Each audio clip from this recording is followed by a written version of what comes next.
Salut tout le monde, j'espère que vous allez bien. Aujourd'hui on va parler de l'actualité foot et spécialement du mercato. Ça bouge encore du côté du Barça, c'est vraiment incroyable. Marseille va accueillir une star du foot mondial. Manchester United continue les clowneries dans le marché des transferts et les supporters préparent un coup inédit au club et à ses dirigeants. Et notre milieu de terrain Bennacer va peut-être rejoindre un top 5 club européen et ça fait plaisir de voir Vinicius de plus en plus ambitieux. On va parler de tout ça dans cette vidéo. Mais comme d'habitude, avant d'aller plus loin, je réponds à la question posée dans la précédente vidéo, à savoir de citer deux gardiens dont le nom commence par la lettre O. Personnellement, je pense à Oblak et Onana. Bravo encore à Junior Masco qui obtient son deuxième point dans le classement de la Fennec League. Pour la question du jour, je vous demande de citer 3 joueurs qui ont joué dans un club de première ligue. Ensuite, ils sont partis dans un autre championnat, puis ils sont revenus dans ce même club de première ligue. Et on commence cette vidéo actu par la mauvaise nouvelle du jour pour nous supporters de Manchester United. Un accord aurait été trouvé entre la Juventus et le club pour une somme de 17 millions d'euros. Les larmes commencent à couler, vraiment plus rien ne va. C'est vraiment pas Rabiot qu'on veut, on veut un joueur de classe mondiale qui va apporter à l'équipe. Mais bon, je vais arrêter de faire le difficile et de me contenter de Rabiot qui reste mieux qu'un McTominay. Mais il faut quand même dire que Manchester United est un vrai pigeon de la Juventus après le coup Pogba et maintenant c'est l'indésirable Rabiot qui va leur rapporter des sous. En plus, il semblerait qu'il y ait des difficultés à se mettre d'accord avec Rabiot sur les termes du contrat. La prochaine info vient à la suite de la première, les supporters mancuniens appellent à faire un boycott total pour forcer les Glazers à vendre le club.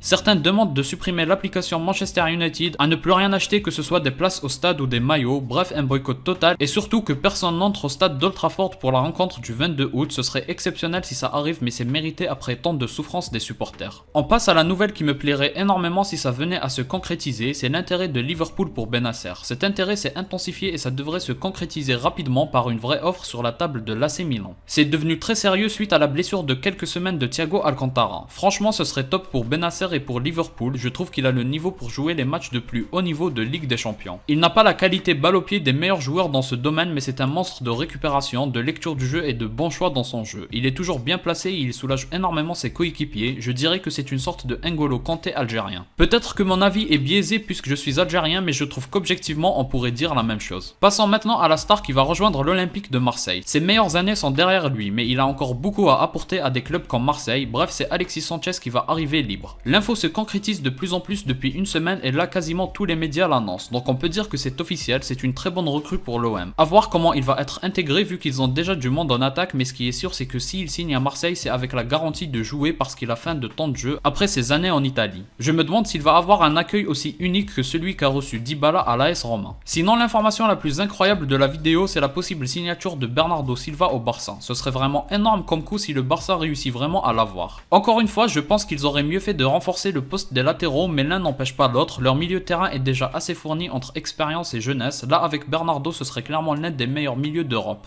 Sans oublier que c'est en plus d'avoir l'une des meilleures attaques d'Europe. Donc le Barça devient clairement dangereux à l'échelle européenne. Pour l'avant-dernière news, c'est Werner qui quitte Chelsea. Au final, il ne se sera jamais réellement imposé comme titulaire dans cette équipe. Il a toujours été remis en question et n'a jamais pu apporter au club ce qu'on attendait de lui. Pourtant, il a été important pour la conquête de la Ligue des Champions et rien que ça, c'est suffisant pour partir satisfait. C'est dommage qu'il retourne à son club qui l'a révélé, c'est une forme d'échec, mais ce qui est sûr, c'est que Chelsea va devoir renforcer son attaque. C'est de bon augure pour la possibilité de voir Ronaldo à Chelsea en tout cas. Et enfin, on termine avec l'info du côté d'Espagne qui annonce que Vinicius vise le Ballon d'Or pour la saison 2023. C'est magnifique de le voir ambitieux comme ça, le Ballon d'Or de la saison 2023 risque d'être unique à cause de la Coupe du Monde. Contrairement à cette saison où le leader en club est forcément celui qui finira Ballon d'Or, cette fois-ci même si le Real fait des dingueries en Ligue des Champions, ce ne sera pas forcément Benzema qui sera Ballon d'Or parce que la Coupe du Monde fera la différence. Un peu comme Modric avec CR7 pour le Ballon d'Or 2018. En tout cas Vinicius au-delà du potentiel parce qu'avec cette saison ce n'est plus une question de potentiel mais de performance, la saison qu'il vient de faire au Real mérite un top 3 Ballon d'Or facilement. C'est Benzema qui prend toute la lumière et c'est normal et mérité, mais personnellement Vinicius c'est clairement mon joueur préféré du moment. Les différences qu'il fait sur les côtés et les espaces qu'il crée, c'est juste un bonheur pour le supporter et le spectateur que je suis, c'est clairement lui qui débloque le jeu quand l'adversaire décide de le fermer. En tout cas je pense clairement qu'il en est capable et qu'il va réussir très prochainement, peut-être même avant Mbappé. Voilà pour la vidéo actu du jour, j'espère que ça vous a plu, c'est intéressant d'en faire de temps en temps et notamment en ce moment où il y a beaucoup de choses à dire. Je me contente de parler de ce qui est officiel ou presque pour que ce soit le plus intéressant possible. Si vous avez aimé, laissez un like et abonnez-vous pour me soutenir. Moi je vous dis à la prochaine, portez-vous bien.